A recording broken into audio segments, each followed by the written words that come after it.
Lights, camera, action. In a studio where local filmmakers talk to other filmmakers about the inside world of film. Cut! That's not the script. It. We'll fix it in post. Do you wonder how films are produced and what really goes on behind the scenes? Well, stand by. Filmmakers Kevin Mumphrey, Victoria V.A. Jones, and Carson Hype Ferguson explain all the details. Right here on It, We Will Fix It in Post podcast.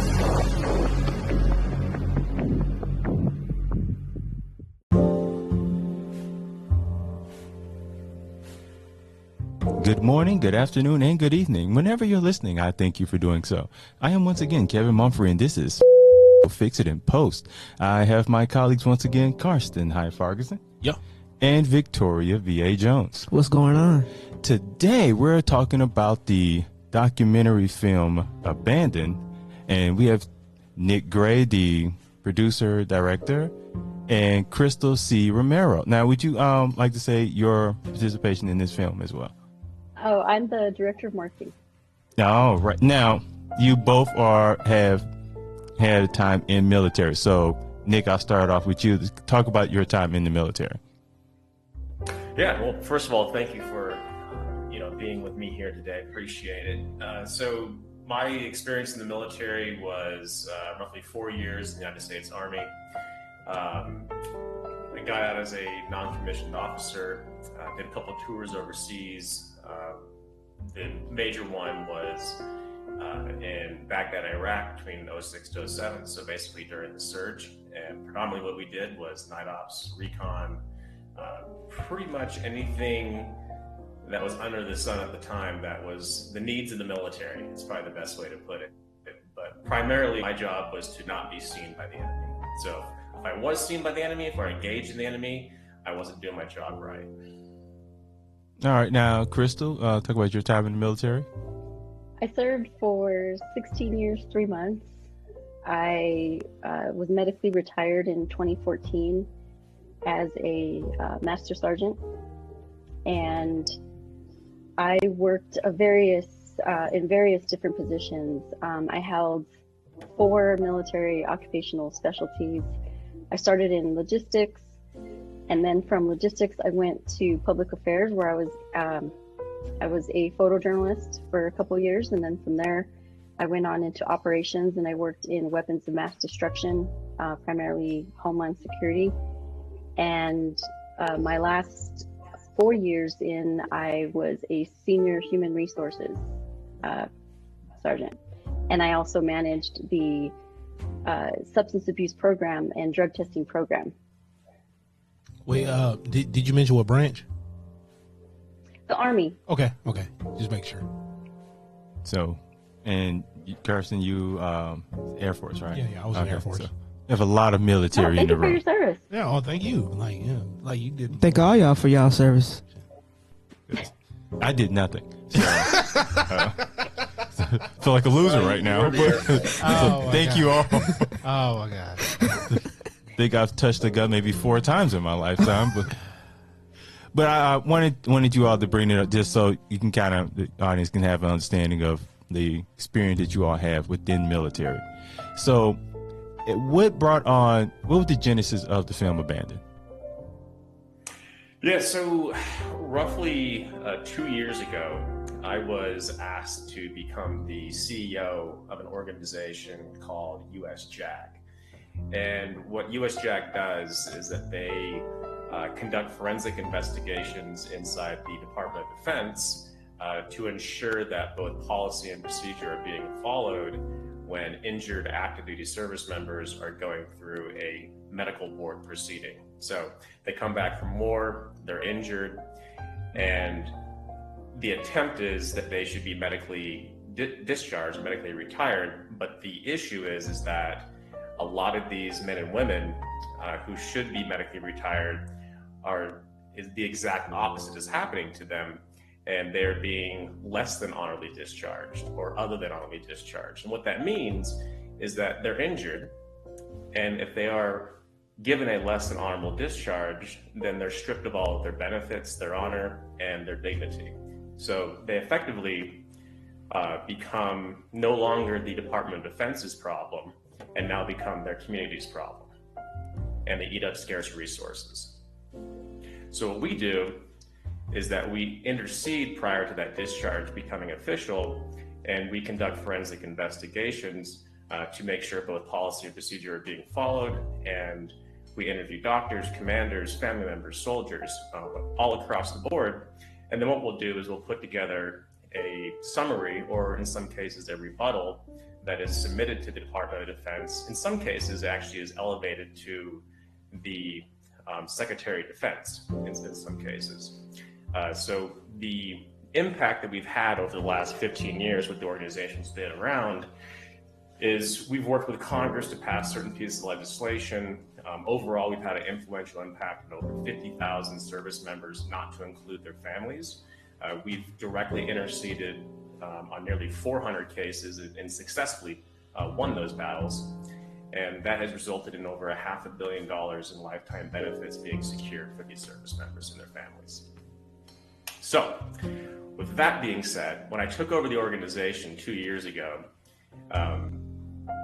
what I was really trying to get an understanding of was the why, how, what. So number one is, why is the DoD doing this to these injured service members? Number two is, how are they doing it? And what I mean by how are they doing it, how are they defying the laws of Congress that have been bestowed upon them? How are they not following the laws? And how are they continuing to do these abusive discharge practices? And then the last thing was the what, which is, what are they doing to individuals who speak up? Because one of the biggest things that I was asking myself was, well, if all of this is happening, why doesn't anybody speak up? And the short answer to that question was, people are speaking up, but when they do speak up, you can call them whistleblowers in some cases, bad things happen to them. And those bad things can be small, and those bad things can be bad. So, with that being said, when I was able to collect all of the data through about a 6-month audit that I conducted with the organization, going through past case files, speaking with current clients, speaking with our confidential informants that we have inside the Department of Defense that do feed us intel. When I got done with all of that, I truly felt as if I just got done reading a spy novel. It was disturbing.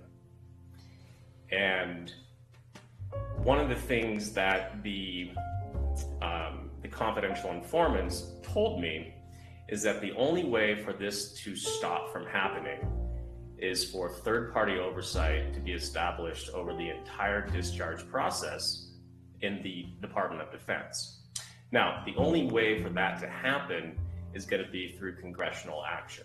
Now, the unfortunate thing is that Congress will not willingly pass this type of legislation because they will get major pushback from not only the Department of Defense, but also from defense contractors.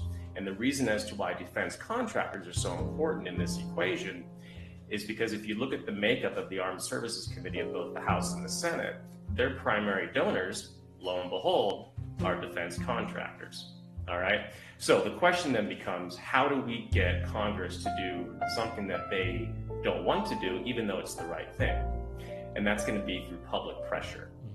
Public pressure for them fearing that they're going to lose their jobs.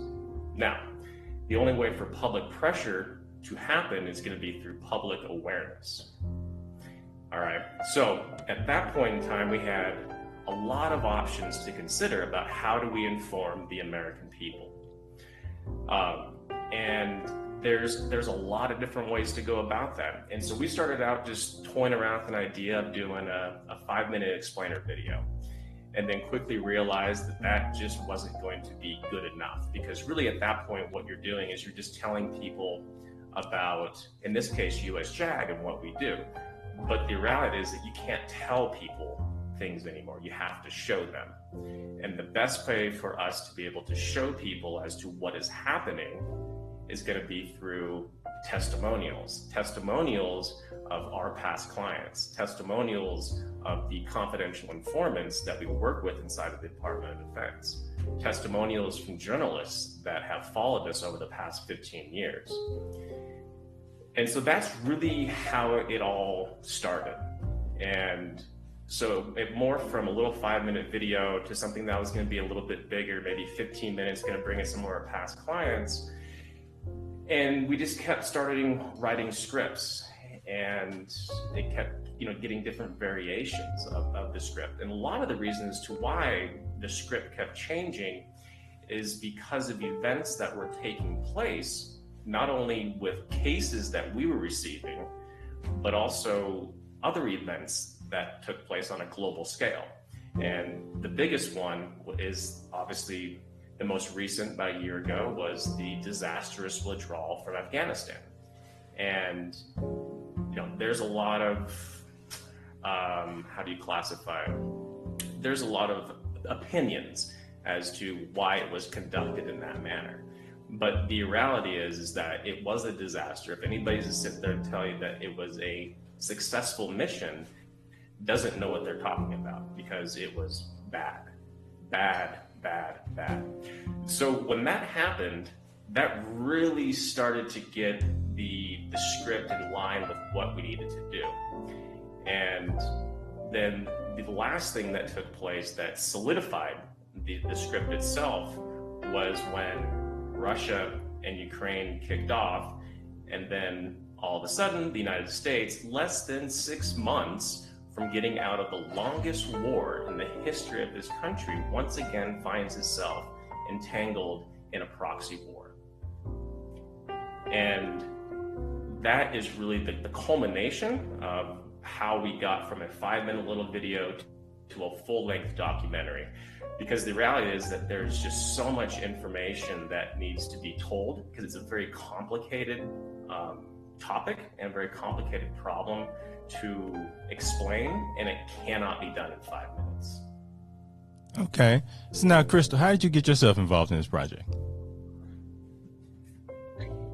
Well, as you know, I've been appealing my medical discharge for going on 10 years now. 8 years now. And about, I want to say a little more than 6 months ago, I was at FedEx making copies of my case file, which is about 1,600 pages. And Great. I get to the copy machine, and I'm looking at the little copy machine, like the instructions, and it says 15 cents a copy. And I'm just like, this is going to cost me like freaking $900. Like, this is so. I had a full-blown panic attack in FedEx. Like, I was so overwhelmed with emotion, because I was like, damn, just to submit my packet's going to cost me $800, because they only want it, they wanted it digital. So anyway, I just gathered all my stuff and I went to my car, because I was like, I'm not gonna pay this money. Like, this is crazy. So I called up a very good friend of mine. He's like, I need to connect you with him. He's like, he literally helps people like you. Of course, now I'm already out. So Nick, in my situation, actually couldn't represent him. In fact, I think I'm the only client that you have, Nick. Am I correct? That's already discharged? Correct. Yeah. That's active. Yes. Yeah. So I got connected with Nick immediately when I started talking to him and telling him my story with everything that I was saying. It was like, yep, I believe you. Yep, that sounds about right. Yep, I believe it. And we were both just having this Me Too movement or moment, both of us. And it was like, I was treated this way when I came forward. I was treated this way when I spoke up. In my situation, I was in charge of a drug testing program, so I would get soldiers all the time, and I managed a joint program, so I had Air Force and Army. I'd have people coming to me all the time saying that they had turned to drugs and alcohol for X, Y, and Z. I mean, everything under the sun. We're people, so we have alcoholism and drug problems and all kinds of problems, just like everybody else. So I'd get people coming to me all the time. And in one situation, I had a young lady who had been assaulted, and she had turned to heroin and methamphetamines to cope with her assault. And so I was having problems with just a coworker of mine that was not doing her job, which was to get this service member into therapy and into rehab. And that's like literally where the whole thing started. But anyway, I go to Nick now and I'm telling him my story, and he's just like, man, I wish, we would have met back when you were still on active duty, because I probably would have been able to do more. But in fact, what it did is Nick and I developed this professional relationship, kind of tag teaming this problem together. He's like, hey, well, I'm working on something, pretty big, and it sounds like you and I have like something in common here. And even though he did less time than me, it honestly doesn't matter the time, because whether you served for 4 years or, in my treat us is all the same, and that's expendable. They treat us like we are expendable. They do not treat us like human beings. And when I say they, I'm talking about senior leadership. And that's in a nutshell how Nick and I came together. But I also believe in the universe, and I'm like, we came together for a reason, because he has a very valid claim and a very valid point that he's trying to make. And being that I lived it, I can, be there to co-sign and be like, yeah, he's absolutely right. This is the way they treat you. What the system is doing is criminalizing our mental health. For example, in Nick's situation, and in mine too, we had mental health issues, and we were like, okay, I need to get some help. And I got told, oh, well, you've got mental health issues, we don't want you no more.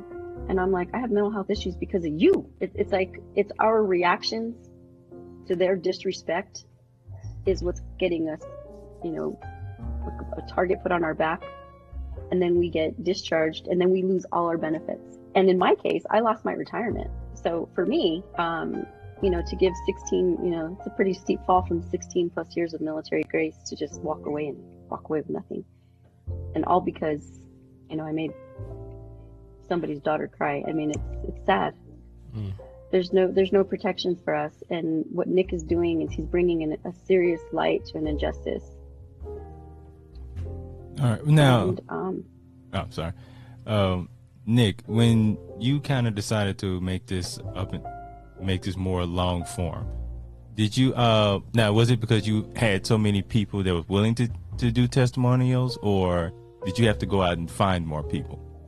No. So, I mean, from a long form perspective and how, I transitioned to that, there is no shortage of people that are willing to come forward and tell their stories, at the very least from the past clients of US Jack. There's about 400 of them. We don't stay in contact with some of them. Unfortunately, some of them have already they're dead because they committed suicide. We may have won the battle for them, but they lost the battle anyways. It's pretty sad. But there's absolutely no shortage of people coming forward wanting to speak. I think the main reason as to why it really morphed from a 5-minute project into something an hour to an hour and a half, whatever it may be, is because the problem itself is so complicated. It's so complicated, and if you try to shell it or tell it in a short version, it almost becomes unbelievable, and people just don't buy it. They just don't believe that these types of things are happening. And like I said earlier, is that in this day and age, you can't just tell people what is going on. You have to show them. And in many cases, it's showing people via testimonials, showing via firsthand accounts, showing people via data, all of those things. And in order to be able to convey all of that, we definitely need more than 5 minutes. Okay, now you kind of certain documents they have the testimonies and they have like maybe the reenactments with it. Is that something you're looking to do as well? So as far as reenactments go, that's a great question, because we're going into our second round of filming here towards the end of the year, because this thing's going to be released next year. Reenactments haven't really been something that have been brought up as far as doing that. One thing that we'll be using quite a bit of, though, is B-roll.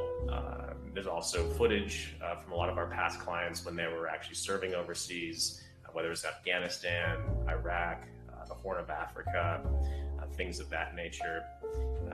One thing I'll say is that there is not a shortage of content to be used in this. That is for sure. Okay, now y'all looking to have the same impact as a like the Vietnam War, when they would show pictures and stuff like that. Is that kind of the impact you're looking to give to like the general public per se? Yeah, I mean, I think there's a couple different things that we're shooting for with our direction on this. Obviously informing people is the main priority. It's really explaining to people as to what is going on. But to your point, you just brought up past wars and whatnot, is that this is not just isolated to the global war on terror. This goes back to the Vietnam War, or conflict, how we want to classify it. That's really where the problem started, with soldiers and Marines and service members in general having major issues. And there's a very good reason for that. Actually, there's two main reasons for that. Number one is that if you go back to the Korean War, World War II, things of that nature, the way that they came back from a theater was on a boat. And that boat journey was about 3 weeks. So it really allowed them time to decompress in many cases, whether they had injuries or non-injuries. Starting in Vietnam to present day, you're in the battlefield, and in some cases 2 or 3 days later, you're sitting on the couch in your living room. There is no time to decompress. Case in point, when I came back, we had just gotten our vehicles out of the lot, and 2 days prior to that, I was in a war zone. But we were driving down the main road on the base, and there was a funeral detail that was practicing. So they have their M4s, and they're firing them off, blank rounds, obviously. But right as our car was passing that formation, they fired those rounds, and everybody in the vehicle flipped the fuck out. And I swerved to the center of the road. People in the back of their car were saying, contact left, contact left. And that was probably one of the most surreal moments that I had, just being back only a few days, but also understanding as to how much of an impact, being in a war zone for a year, took on me. And I thought that I was doing pretty well. Yeah. So with your testimonials, were you able to put everybody in for the film, or did you have to pick and choose who you going to tell, whose story you were going to tell, as far as that was concerned? Yeah, so that's a great question. So as you all know, with filmmaking and so forth, and this is something that I'm learning right now. I haven't produced films before, and so I'm learning on the fly. Luckily, I have a really good studio out of Toronto that just incredible people are doing this basically for free because they feel it's the right thing to do. So what we have is a handful of different testimonials that are out there, who are past clients of ours, and one is going to be chosen to be the spine, and so we're working all of that. It can be the spine, and then we have the other characters that are being followed as well. But with that being said, we will also be able to create more or less a waterfall montage as well, as we'll be able to use that for marketing purposes. In the film, could be at the end. So there's a lot of content to work with, and I think one of the things that we're just making sure is that we get this right, but we also have the flexibility to pivot, because every day we get new cases. We just got one case. It was about 6 months ago, actually, And our forensic investigations took us back to Syria in 2017, and it involved the Marine Corps. And it involved the Marine Corps breaking their own policies and procedures, which effectively broke hundreds of Marines. And when those Marines redeployed back to the States after their tour over there, they started having a huge spike in suicides, a huge spike in domestic violence, a huge spike in homicides. And so it's those types of cases that come to us as to where it's like another layer of the onion that gets peeled. And it adds more complexity to the overall story. So, there's that variable, which is internal, which is why we need to be very flexible with what the end product is going to look like. But then there's the external variables, case in point, Russia, Ukraine, the fall of Afghanistan, things of that nature. It's all tied together. So, what we envision being the final product today, I can most definitely tell you is not going to be the finished product when it does release. But the good thing is that we're very nimble, have a lot of content, and a great director out of Toronto. He's incredible, very creative, and so that's where things sit right now. Now, this is, and I guess you both can chime in on this, again, your first film project. So what have you both have learned and during the process of making this film as a new filmmaker, per se? Oh my Lord. Yeah. So we've all said that. Yeah, I know, kidding. So it's pretty, so I would say first off is that I have a huge passion for this. I'm having a lot of fun. It's an emotional roller coaster, but I'm having a lot of fun. And I could actually see myself doing this, for the rest of my life in some capacity. Obviously, I need to focus on US JAG and making sure that we get stood up, for long-term success and things of that nature. But the one thing that I have truly discovered is, number one, I enjoy it, but number two is that what I think is going to be a good script or a good narrative, all of that, and then what the director feels things should be, in many cases are complete polar opposites. But the good thing in this situation is that I'm able to give a lot of visual examples to the director, and he's able to take those visuals and through our conversations as well and put something together that actually makes sense. So when I wrote the first script and the music that I had as far as the soundtrack, I had it all in my head. I was thinking, man, this is amazing, and we're just gonna hit, it can be all choreographed. And so I gave it to the director in the studio, and then they come back with the first cut, and it was the exact opposite as to what I envisioned. And I'm sitting here, and my initial thought was, what the fuck, dude? You destroyed my baby. And then, there's definitely egos involved, as you guys know, and so you're very close to your projects. But, I sat on it for a second, and I watched it again, and I watched it again, and then it hit me as, number one, he's the professional, not me. Number two, it's his job to be the creative individual. It's my job to be the business side of it. But at the same time, also feeding him the information that he needs in order to be able to put together a solid product. So it's been interesting, for sure. But that was probably my biggest takeaway, is that I don't know a damn thing. Well, it's hard, having to collab with somebody and you have a vision and the other person have a vision, and then y'all got to work together to make sure the vision, comes out the way that the both of you want it to be. You know what I'm saying? So. Yeah. Without killing each other.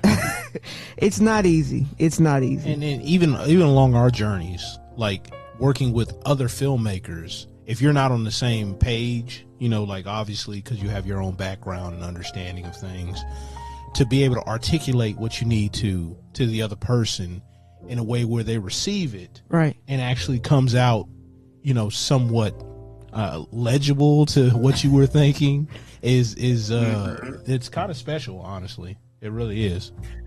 It is Yeah, and I think you mentioned something there. I mean, you got to.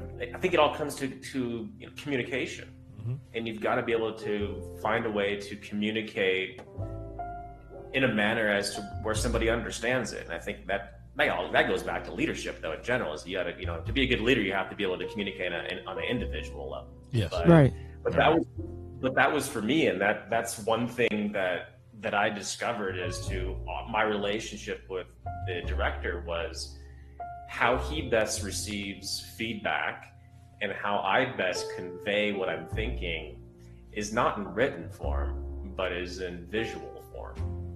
And it can be as simple as, just finding different movies that are out there, different documentaries, different scenes, or just different raw footage of, wars in Afghanistan or in Iraq or, World War II or Vietnam, whatever it may be. And that's when I started just pulling a bunch of stuff up and saying, hey, Josh, this is what I'm thinking here. This is what I'm thinking here. Take a look at this. And he goes, just keep sending it at me. This is great. This is working out well. And I'll get something put together. And then obviously we know what he put together was absolutely the exact opposite as to what I was thinking. But I will say that he nailed it. He's done a hell of a job for sure. Now, Crystal, how's your venture in the world of film been for you? It's been hell, dude. It's crazy. Thank you for your honesty. I won't even lie. Yeah, this shit is it's crazy. So I've been working on a project for 2 years now, and I kind of put it down for a while because I thought, let me put this down, because I was starting to lose that motivation that that Nick's talking about. But but helping Nick with his project, one of the things that I really appreciate about his relationship that he has with the director is that the director's a civilian, and I think that because the demographic of people that we're trying to reach is the other 99% of the world, because the military is only 1%. I think that it's really good that Nick, a military person, is speaking to a non-military director, because military people, we speak each other's language all day long. I know exactly what the hell he's trying to say. But when you have a civilian director who's putting all the pieces together for you, I think it's perfect, because it needs to be sent out so that other civilians understand what the hell Nick is trying to say. And so going back to what is this experience for me, it's very difficult too. And also it's really difficult because we don't have the support that I'm really surprised at the lack of support, to be honest with you, if we're being honest. I think that this project has the capacity to touch so many different aspects of the problems that we face in the military: suicide, sexual assaults, mental health. I mean, all the big areas. And I think that with the right support, with the right, I don't know, people like, what is it, Gary Sinise is his name?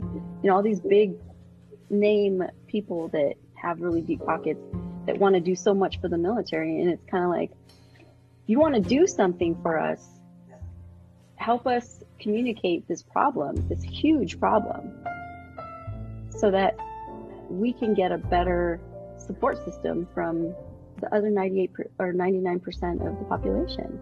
So why do you think it's a lack of support? Do you think that they're scared, or they don't want to touch it, or? Yeah. Oh yeah. People are very scared, because everybody is so down to support the military. Home Depot will give you 10% off. Starbucks will give you a free cup of coffee once a year. But you ask for support because we're getting screwed over, and people are just like, oh man, that's tough. Good luck. Let me know how that works out for you. If you need anything, let me know.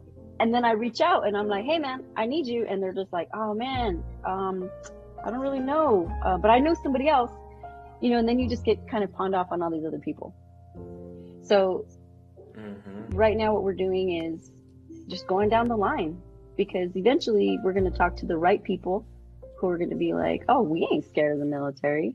We'll jump on this ship with you guys. We'll fucking pick up a sword and we'll go to battle with you. We need that energy, because this is a big project. You know, it's very David and Goliath, because the Department of Defense is huge, huge, and they have so much money, and they will do everything in their power to keep, you know, making all that money that they're making on our labor, on our backs, on, you know, and at our lives' expense, really, is what it comes down to. So support is what we need. Yeah, and one thing I would add there too is that, you know, there's a lot of, you know, the Gary Sinises of the world, the Wounded Warrior projects. So, I mean, maybe another way to look at it is there's roughly 8,000 nonprofits in the United States alone that serve the veteran community. Okay, so that's a lot of organizations out there. The challenge is that those 8,000 are all fighting for the same pool of money, and so if you were able to consolidate 90% of those, there would be a lot more impact, at least in my opinion, within, you know, as far as addressing the issues of the veteran community. I mean, the one thing that's pretty fascinating, though, is why the hell is there 8,000 nonprofits in the United States that are trying to raise money to take care of injured veterans when their prior employer should be the ones taking care of their issues? But where I'm going with, though, is that when it comes to USJAG, one thing to keep in mind is that we are not an organization that serves the veteran community. We are the only organization that serves the active duty community in this capacity from forensic investigations. So a really good way to look at it is, and Crystal and I, we've talked about this in the past, but really what we're addressing here is the root cause of all of the issues that people see in the veteran community. It, you know, and one thing that we state is that, you know, the documentary, it's a story about injured active duty service members, a story detailing what happens to them before leaving the military. And when you take somebody's benefits when they're injured and then you throw them into the streets, which is effectively is happening, they have no support. And like I said earlier, they become the community's problem. And just to, you know, some people will say, well, this can't be that big of a problem. I mean, how big of a problem really is this? So I'll give you one big data point. And and this is a little dated, but it's going to give you some context though, because a lot of the people so in the Army alone, between 2004 and 2011, there were roughly 420,000 discharges, just generally speaking, all right? 160, or 38%, were under less than honorable conditions. Think about that for a second. Nearly 40% of all the discharges, Army alone, 2004 to 2011, were under less than honorable conditions. And what does that mean? It means they're stripped of their benefits, their honor, their dignity. They have no help. And some people will say, well, they can go and get a, you know, upgrade, you know, through the VA, and they can become, you know, honorably discharged, and they'll eventually be able to get the benefits. And that's true. But that process takes years.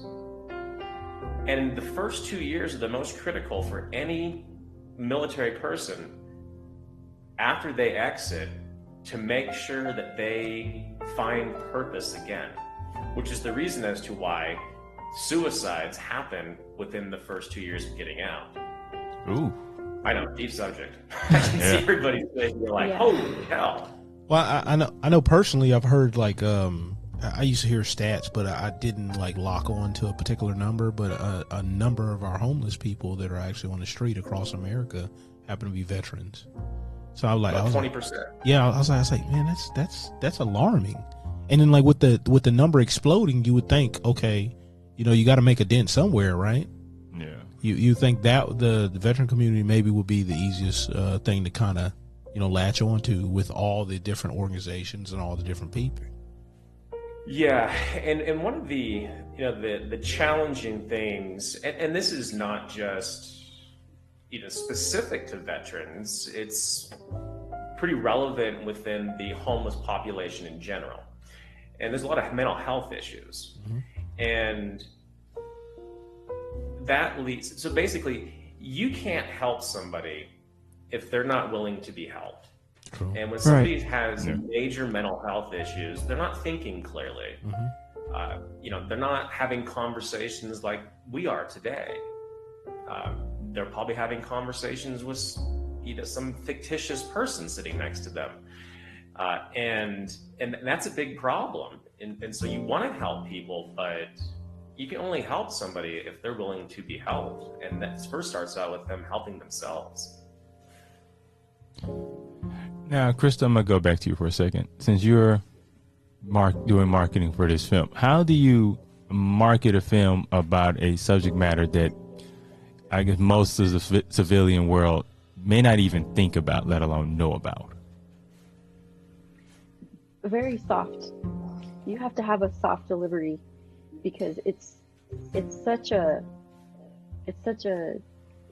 tough topic to tackle. Like I said, everybody wants to support the military until it comes time to support the troops, like really support the troops. So what we've been doing is, we just recently started an Instagram page and we're doing little testimonials and stuff. Our first one that we had was an advocate talking about how, service members go off to war and they fulfill their duties, they report to duty, they do their jobs. A lot of these infantrymen that go to war, that see a lot of combat, a lot of them have children, and a lot of the things that they have to go through while they're at war is some of them have to injure or sometimes kill children because they're in the road, or they might be carrying a gun. I mean, you don't know what you're gonna run into out there. But they come back and then they have mental health problems, and they're afraid to get help because if you go to the behavioral health, even though the military tells you, oh no, we're not gonna reprimand you or we're not gonna punish you for that, they do. Because what happens is you go to mental health and you're like, I'm having a really hard time, and then like I said, they're criminalizing our mental health. So what they do is now they med board you, and you get med boarded out. And now if your problems that you were having, your mental health problems, lead to like alcohol addiction, okay, and then you get a DWI, and then you get arrested, and it's like, and now the military is like, oh, how dare you get a DWI, how dare you have any mental health problems, we're going to kick you out now. And that's where that other than honorable discharge comes in. So now this service member, I'll just make up a rank, a staff sergeant, gets kicked out of the Army, and now he has no benefits. So it's like, how do you pitch that to somebody, right? Because it pulls on America's heartstrings when you tell the story, but yet you still can't get people to do anything. They just do that. Oh man, that's tough. Oh man, that's too bad. How can we help? Everybody wants to help until it's time to help. They just want to look at the glass window but not open it. Yeah. And everybody's excited for the film. We've gotten great feedback from the film, really great feedback. But again, it's like, okay, they don't want to touch it. They don't want to touch it. Well, you know what I was just thinking just now. I was like, okay, I know what the benefits are. I mean, because there's quite a bit, but it's like, does the civilian population even know what the benefits are? Do they know what getting a less than honorable or a dishonorable discharge? Do they know what that means? No, they don't, and that's the main reason why, for the film, is because we want to explain it to people, just right down the line how it affects us, and also it's going to explain to America why we have this homeless veteran problem.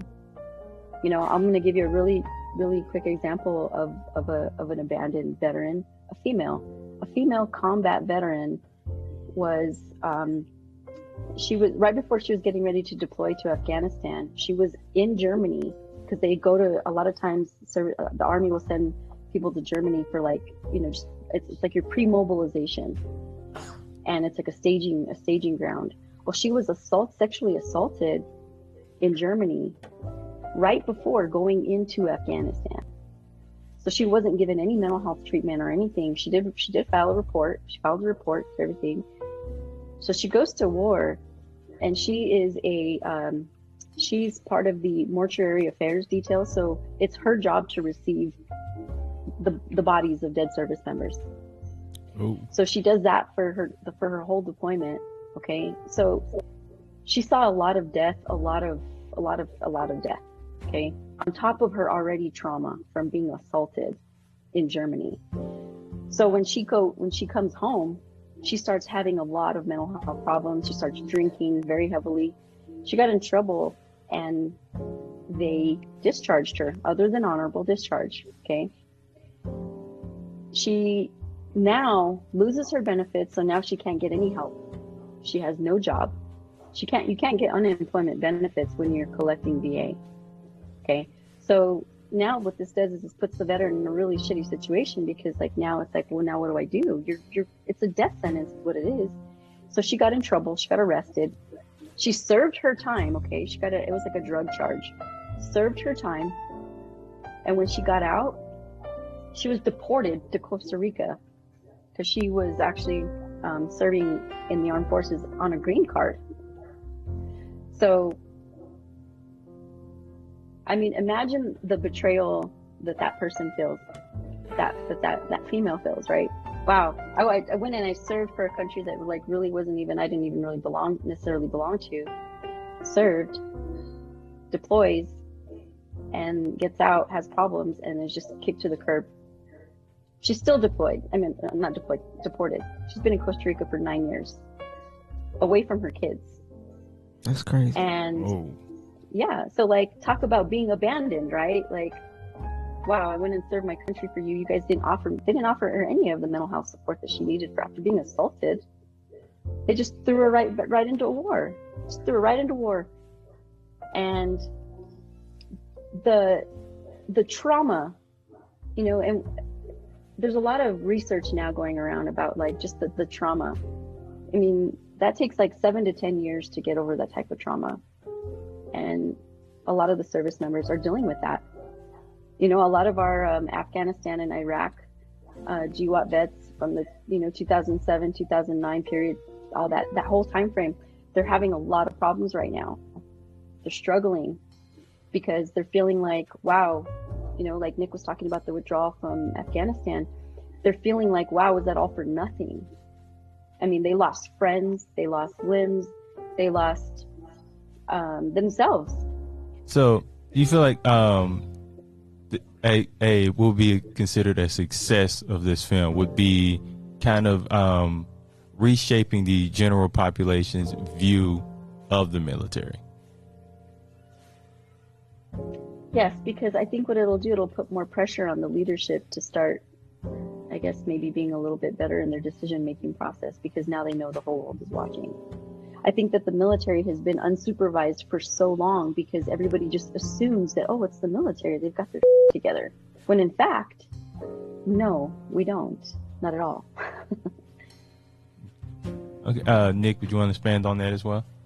Yeah, a lot to unpack there. But there's a couple comments that I just wanted to make. And,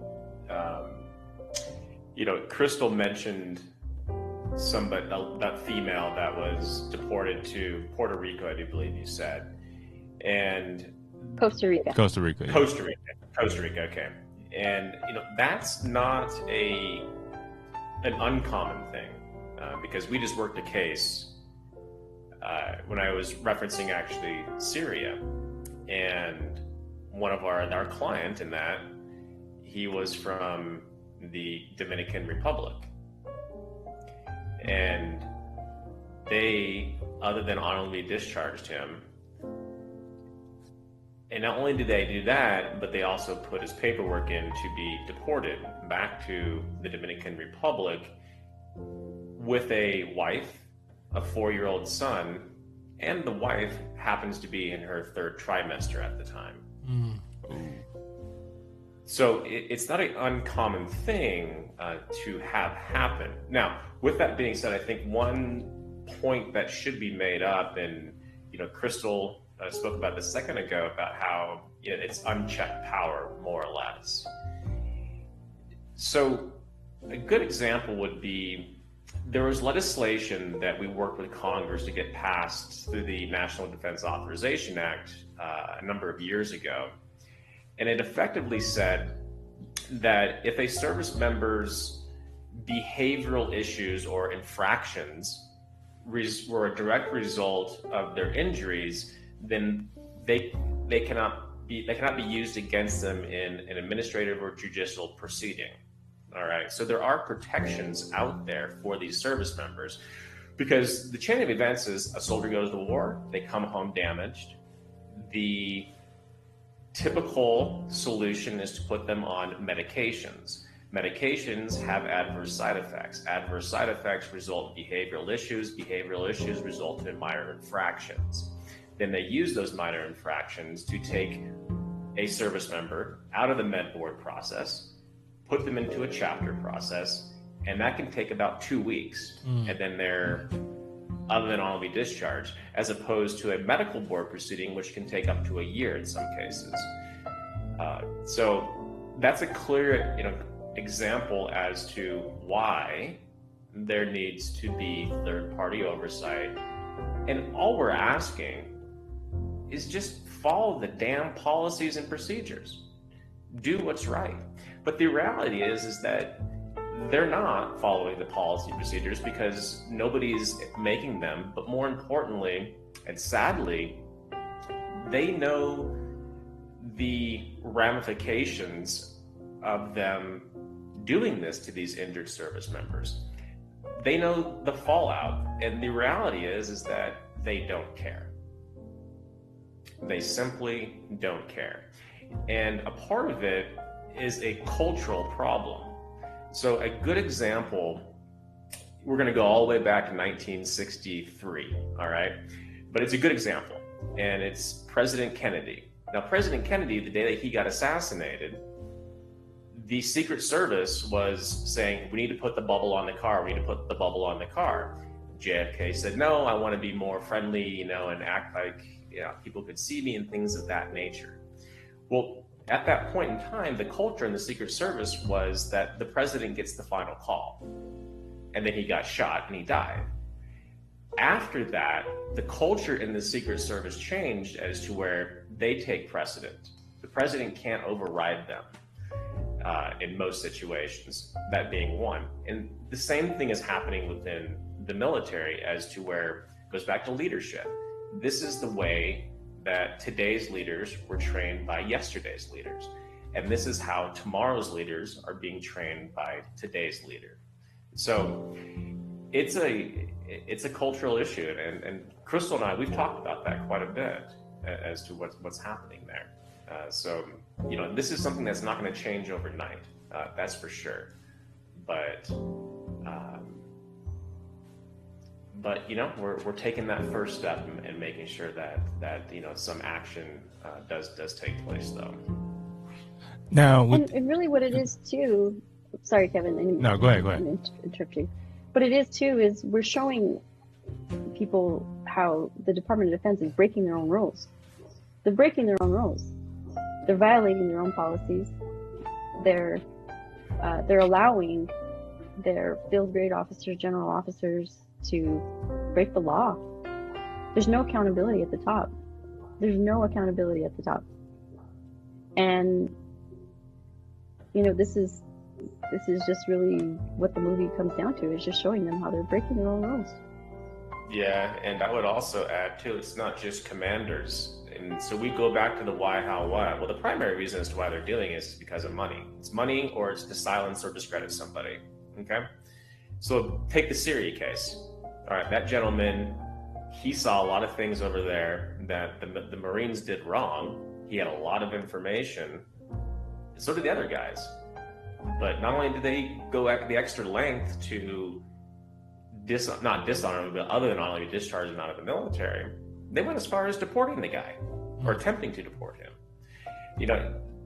When it comes to the how are they doing this? It's not just commanders. I'll tell you one thing, and we have the receipts for this. It's medical doctors inside the DoD that are colluding with command, and it includes intentionally misdiagnosing. It includes changing diagnoses to fit the narrative of the command. It includes, I gotta be careful here, but let's just say that there's some nefarious things that are taking place, and there is definitely medical malpractice happening inside of the DoD when it comes to the doctors. They are a part of the problem. Yeah, it's the abuse of authority for me. This goes deep. Real deep. It does. So when We're just scratching the surface right now, I tell you that. So the people you've gotten for these testimonials, the people you got? They're more, I guess, from modern day Army, or have you gotten people who've been like maybe in the Army in like maybe the 60s or 70s? Like how far back do you go as far as people you've talked to? Mm-hmm. Yeah. So there's people from the Vietnam era. One individual that was conducting operations in Laos, even though we weren't technically in Laos, but that person is a part of this. Other people that were fighter pilots in the Vietnam War that now present day focus on traumatic brain injury and the effects of traumatic brain injury, which is much more prevalent today than it was opposed to the Vietnam era or even Gulf War I. A lot of that has to deal with the IEDs that have been used in the global war on terror, the GWAT, as some people refer to it as. Journalists that we have worked with throughout the last 15 years who have done stories, who have done exposés, they're a part of this. And then I mentioned the confidential informants that we have inside of the Department of Defense, present day, that we get intel from. They are going on the record. Now, their identities will be concealed, and we're going to protect them. Okay, because I was going to ask that. Yeah. So but and that's the thing too, is that you have to surround yourself with people that are more talented than you. And I think probably your experiences in the film world, you probably understand that better than most people. And so the plan that's been put in place, it's not just something that I started Googling online going, oh, this looks good, that looks good. These actions that we're taking are from the people inside the machine that know how the sausage is made and know what we're up against and knows how to navigate, but also circumvent. I wouldn't even call it bureaucracy. I would call circumventing the corruption. That's a better way to put it. As we wrap this up, I wanted to ask, and I guess this can go for both of you. Tell people, why should they watch the film Abandoned when it is finally released? Nick, I'll let you go first. Yeah. I'm glad you actually brought that up, because it's something I wanted to mention earlier. So I think maybe a better way I would phrase it is why should people care? And the reality is that every single person in this country should care, whether you served or not, because this problem affects you personally, whether you know it or not. Because if you look at when they take these service members and they strip them of everything, they throw them into the communities, they now effectively become the community's problem. They eat up resources. Incarceration is through the roof. Homelessness is through the roof. Drug addiction, spousal abuse, suicide, all of those things. is something that affects every single individual's daily life. You just don't know it yet. And that's effectively what we're attempting to do with this, is because it all goes back to, why should I care about this? Well, now we're going to tell them. And we're just not going to tell them, we're going to show them. All right, and Crystal? I mean, that's it. Nick said it perfectly. Everybody thinks, oh, well, I'm not in the military, this doesn't impact me. It does impact you, because the other thing too is, if a lot of good leadership is being pushed out because they're being stonewalled, and what's left is this toxic environment, these toxic leaders. Look at what's going down. Look at Fort Hood. I mean, Fort Hood is so corrupt, it's like, it's not even funny. But they've gotten so far away from the problem, and they've let it get so bad that the good order and discipline that is required of a military to work to its full capacity is not there anymore. So why should America care? Well, I'm sorry, but we're talking about the defenders of your nation. So who do you want serving? Who do you want defending your nation? Strong leaders, or these corrupt fools? I mean, that's the best way to say it. I'm a little concerned. Especially in the world that we live in of digital, IA. We've got technology that is taking over. Right now the world runs on TikTok. Who's TikTok made by? China. So who's on TikTok? Military people. And kids. Yeah. Military people and kids. So the next generation. Yeah. There's nothing to think about it, yeah.